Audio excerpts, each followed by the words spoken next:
Okay, welcome. I'd like to introduce you to Yannick Lefang, who is the founder and CEO of a company called Cassie Insights. Welcome, Yannick. Thank you very much, Ben. Very happy to be Um, here. Thank you very much. So could you start by just telling us a little bit about your company and what you do? So Cassie, it's a decision intelligence company, and so we think of ourselves as your market research 3.0, and the difference is we proactively go out and we survey thousands of consumers across 20 markets on the continent pretty much every month, and so all of that data is then aggregated and harmonized on a platform that we make available to our customers. So, think about real-time consumer insight available online at the click of a button. Think about insight that you get soon enough to be able to act on it. Think about enough reliable and threaded data that allows you to even forecast the future. And so really helping businesses in Africa make more insightful decisions and really be confident about the opportunities on the continent and really how to win in Africa. Right. Okay. And what about your kind of engagement with different media actors, radio stations, television, advertisers, anything like that? We just we starting in that space. We just had a partnership with the media agency in Kenya who is covering East Africa, which is sort of our first introduction to that space. Just really understanding the media space, the art space, but also again with that like radio and all of that. We have internally, and so part of that partnership really is to work with brands in terms of advertising effectiveness, even looking at planning insight before launching an ad testing, things like that.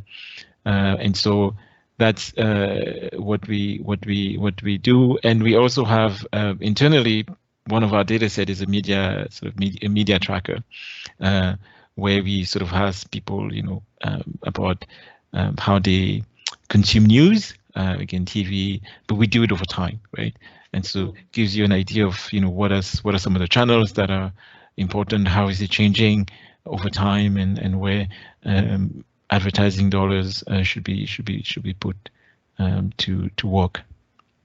Okay, so is that's practical? I know there's different media revenue models work in different countries and different contexts. So are the media companies themselves using that data to sell advertising spaces for higher prices, for example, or is it the other way around? Is it more the advertisers that are using your data to say we want to advertise in this slot? I think for now, because we still early stage in sort of pushing for like media and advertising, I think it can go both ways. Advertising, what we're hearing from advertiser is that obviously they want to make sure that they have their return on the whatever channel they're using, and so data like this would help them also understand that, because you can, due to the high frequency that we offer, you can have an ad going out and then you can measure before and after awareness for your brand, right? These are some of the things that you can do now because of the high frequency of the information. And so that's on the on the advertising side, and sort of looking at ROI for spending. On the media side as well, that's a potential business case as well, where this is why you should be spending money in my media, because hey, 60% of consumers are heavily looking at TV when sort of people are still thinking digital is the way to go. I mean, this is something that we saw during COVID, where we saw again the sort of resurgence of traditional media, for example, as opposed to your digital media, when at the same time, COVID was everything online. But there was an interesting dynamic there happening with how household were shifting their habits, which made TV actually very much more important for users because of trust, because that's usually where they were getting information about the pandemic and the health updates and everything, right? And so looking at all of these things, with high frequency data now gives you, even as a media, the ability to go out and say, hey, I'm the media for you, and this is why, as opposed to just come to me. And this is so critical when you think about how much you spend on advertising in Africa. A lot of money. Yeah, and you've got to make sure it counts. Exactly. So do you have any kind of next steps planned, either in terms of particular geographies you're going to target for that new product? So we're looking at, obviously, our key markets. Kenya, we're looking at Nigeria, we're looking at Ghana as well, and then Ivory Coast for key markets for that. We think that there's when we look at the ad spend in those markets, just thinking about Nigeria, huge market. I think it was, last time I checked, something like $120 million a year or something like that, which is significant when in the context of the continent. And so we're looking at this market as a next step. Okay. And is there anything else you would need to kind of, given that this is a relatively new model, not just for you, but in some countries this just doesn't exist yet. It's not the norm to use data in this way. Is there anything else that you would need to kind of get this off the ground? I think definitely partnerships, right? Like we really, and this is an approach that we have.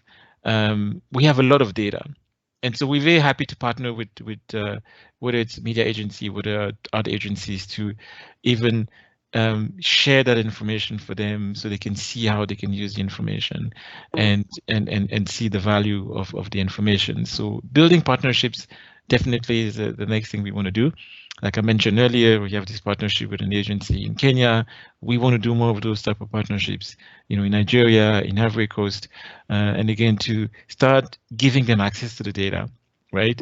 And then all of a sudden they can see the possibilities now that are available to them, and start thinking about business model for, their customer at the same time, and also for themselves. So definitely we're looking for partnerships to be able, as a next step for these products.